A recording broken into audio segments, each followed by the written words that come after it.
I had a really hard night last night and a really hard day today. I didn't sleep well at all.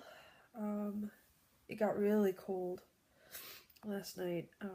That fog that comes through San Francisco it's not a myth.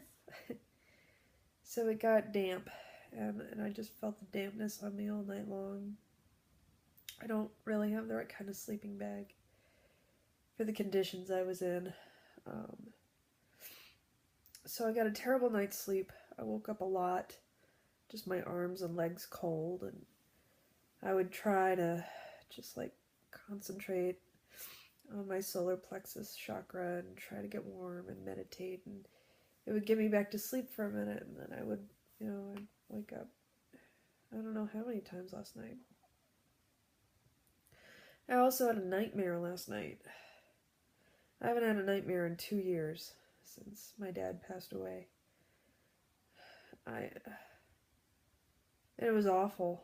It was like cinematic and like really scary, and of course it was about driving. So I had a nightmare that I fell asleep at the wheel and caused an accident and killed an infant, and it was just terrible. It was just terrible. So I woke up with the birds at first light today. Not really sure what time, but I just packed up and tried to head off as fast as I could. I gave a fruit cup to one of the other campers who was really nice to me. This woman from Canada. And I wanted to go for a hike in the morning because it took me, I hiked 4.5 miles to get to my campsite with that big heavy pack. And then I still hadn't seen the Pacific Ocean. Except from the Golden Gate Bridge for a quick second when I was driving, but I wanted to see it, and so on the trail map it said like about 2 mile circle from where I was, took me along the coast, and I would see a viewpoint called Arch Rock. So I thought I would do that. I would just pack up, do that circle, it would bring me back to the trail, and I would head back to my car. But the trail was of a much more challenging than I was ready for. So I'm not that experienced of a hiker. So it was a hard course. I had a heavy pack, and then I was going through like tall kind of brush and stuff. Like the trail kind of became just like this 6-inch wide trench, and the bushes in the morning with all the dew on it was getting my pack and my sleeping bag that was attached to it wet, so it was getting heavier as I was going. And then I realized, I set off at like 6:15 in the morning. So when I got out on this trail, I realized how alone I was, and that there's nobody around. Nobody. I only had 20% life on my battery on my phone left. And even though I put it on airplane mode all night, and so I thought, oh my god, if I need help, I may not have enough battery life for like GPS or anything like that. And then I started to get really frightened because there was a lot of very fresh animal dung on the trail. Not horse poop, but like other animals, and animals with larger stomachs than mine. So it made me really scared, and it made me very, very aware of how alone I am and how alone I've been for days. And just really isolated. So I tried to get pictures of some of the views, but I couldn't dilly dally for very long. There was a moment when like a whole bush moved, and I don't know what was in it, but it wasn't birds. Um, and I thought, oh my god, I don't know what to do in this situation. If a cougar or a bear comes out, I remember a long time ago, someone, maybe David, saying like, "Be loud, wave sticks over your head, make noise." But I was like, Jesus, just my imagination started to run wild, and I got really frightened. So I picked up the pace, and I didn't stop. I got a few photos, and I kept going, and I got back on the trail.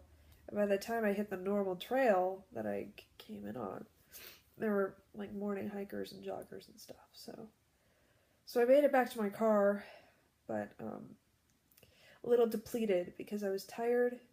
I haven't been able to eat much. Just my stomach is rejecting food. So I've been having bouts of nausea for a couple days. And if I eat one more peanut butter sandwich, I'm gonna I was dry heaving and gagging on peanut butter today. I was trying to get some sort of protein, but it didn't go over well. So I was feeling pretty rotten this morning.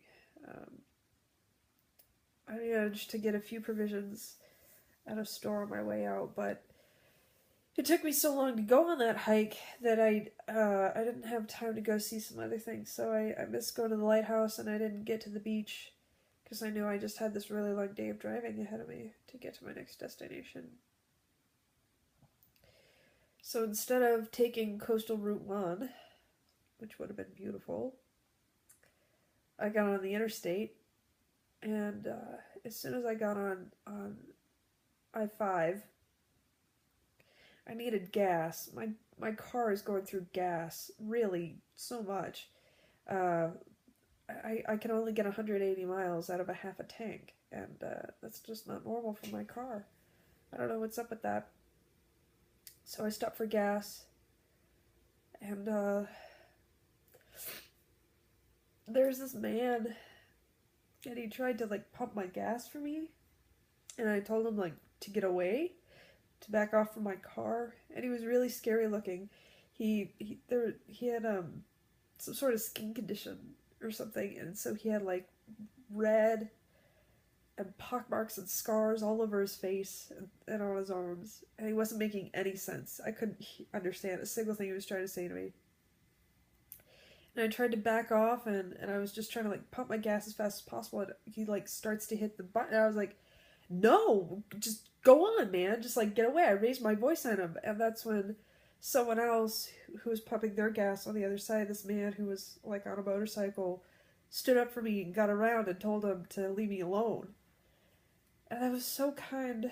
I just turned around, and I was so shaken by the experience that I didn't thank the man. And I'll never see him, and he'll probably never see this video, but whoever that was, thank you. Thank you for standing up for me. And I pumped my gas. I just took off as fast as I could. And I've been crying all day since, because all today has done is just remind me how alone I am. And it's really shown me that, I thought I could do this. But I don't want to be alone anymore. I don't want to camp anymore. Fun is over for me. Like, I don't feel right. So when I got into Oregon, I got a room in like a cabin. I just needed something with locked doors. There's a little store, and I bought a beer just to calm me down. And I feel good to stop for the night, but it scared me really bad. And I've been upset all day. And I'll get over it, I will. But luckily, my hosts in Washington, it's going to take me in a night early, so I'm going to get to Washington tomorrow. I'll have fun with my friends for the weekend. I'll see people that I know in Montana, and then I just want to go home. I tried to tell my friend David that I didn't want to go to Chicago. If I have to drive into one more major city, I'm just going to lose it. But he's such a good friend. He had all these surprises for me that I wasn't aware of. He was really, really planning on my visit. So I guess he sweetened the pot a little. He said that he's been house sitting in this big mansion, and he was planning a party. So I'm going to think about it. I just decided I need to calm down. Because on one end, that really would be a better way to end this whole thing. It's with a celebration. But on the other end, I just want to get back to my happy little safe town where nothing happens. I'm a social creature. I love people. Anybody who knows me knows that. Like, I feel so close to my friends, and as much as I wanted the isolation, and I wanted to, like, get out there and get into the nature, like, I'm satisfied. I've had enough. So, I'm sorry to be a complainer to everybody about this day. I don't feel well.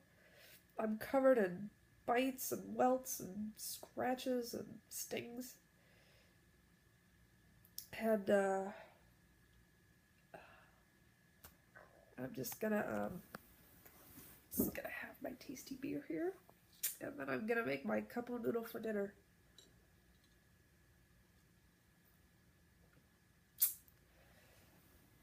It's a tough world.